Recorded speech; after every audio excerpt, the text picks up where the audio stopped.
So my first question is that sir, कि edtech platforms, they are really imparting skills to the Indian youth, and thanks to Accreda, that yes, they are imparting at a very large scale to their audiences, their consumers, then customers.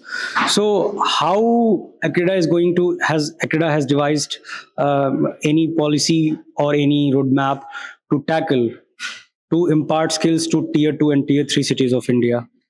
Thanks for the question. So I think there are two ways to look at it.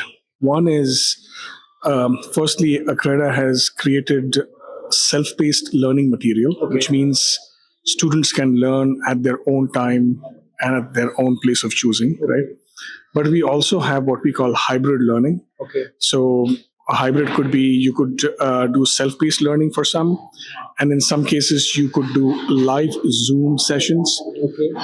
And another version of hybrid could be, self-paced live Zoom sessions and some in-person activity, right? So we've looked at different structures. So we've now sort of really become a hybrid platform.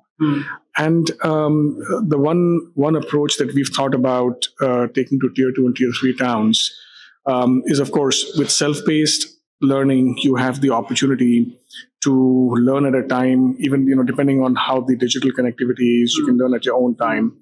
The second aspect is we are also looking at bringing in vernacular languages to break the barrier, make it easy. See, we are working in the skills side. We are not on the degree program side, right? So it's not very difficult to sort of translate things that actually lead to development of skills that actually help you do a better job, right? So we actually want to make sure that the people who come to our platform are not just employable from the perspective of getting a job, but they are able to do their job well and progress further. Okay.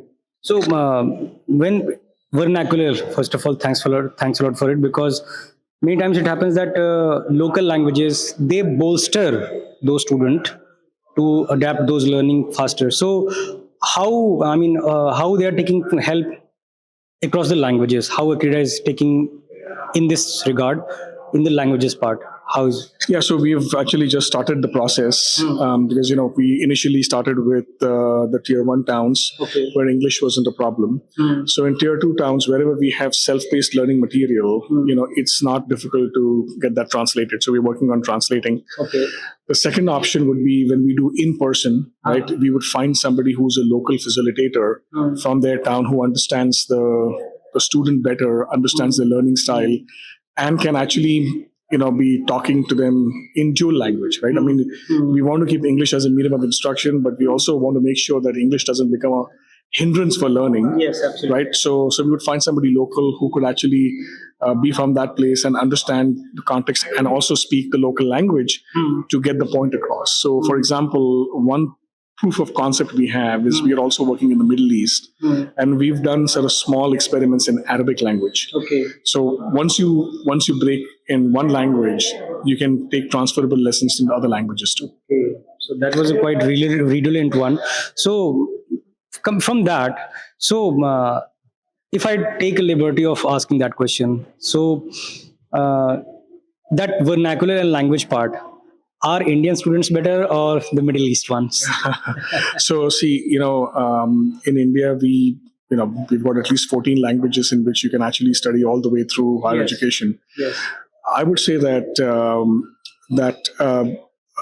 I think in India, we've had a long history, right? Even our science courses are taught in local languages, right? I mean, you can go up to doctoral studies. So we have a much larger, deeper history in using local languages to study, right? I mean, so in the Arab world, barring a few older civilizations, it's, you have a lot of what we call first generation learners, which means, their parents never went to universities, right?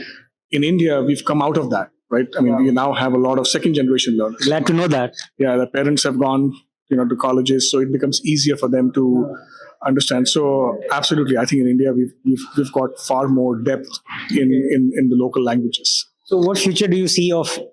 I mean, of course, I know it's growth is definitely going to be there. There's a difference between growth and rate of growth.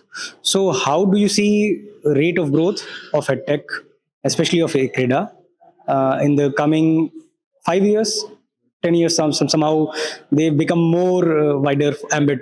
And you don't know where technology takes you, Yes, right? yeah, So absolutely.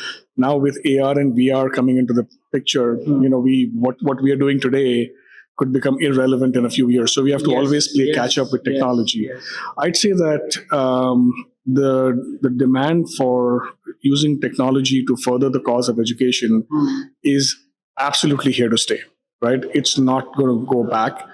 Just because we are out of a pandemic, it doesn't mean that we'll be pivoting back to the old habits. It will play a big role when you don't have access, right? It'll play a big role in corporate learning and development, where people were, to actually companies spend a lot of money on retreats, Yes. flying people out, and so on. If there are ways to do something better with that money and minimize spending.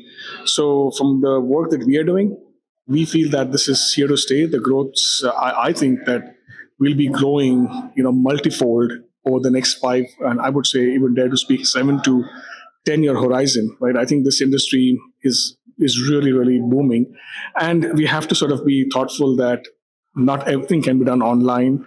Not everybody can be successful studying online, so we have to adapt to the learner, right? So when we started Accreda, our goal was to be the personalized career building partner for the student. And we want to stay true to that, right? So we want to make sure that you have an experience that is unique to you and an experience that is customized for you, right? So those are the things that are very, very important. And technology can help us do that. Yes. Because we can scale. Without that, imagine doing this with every student, right? Yes. Like, you just can't do it. So we have to be mindful that, we don't lose focus of the vision we have. And secondly, we also have to be mindful about the fact that not everybody learns well online. So that's why we have to sort of innovate in different hybrid learning Yes. Methodologies too. Yes, that's an aim into the resolution of Accreda of that growth as well. Thanks a lot. Thank you.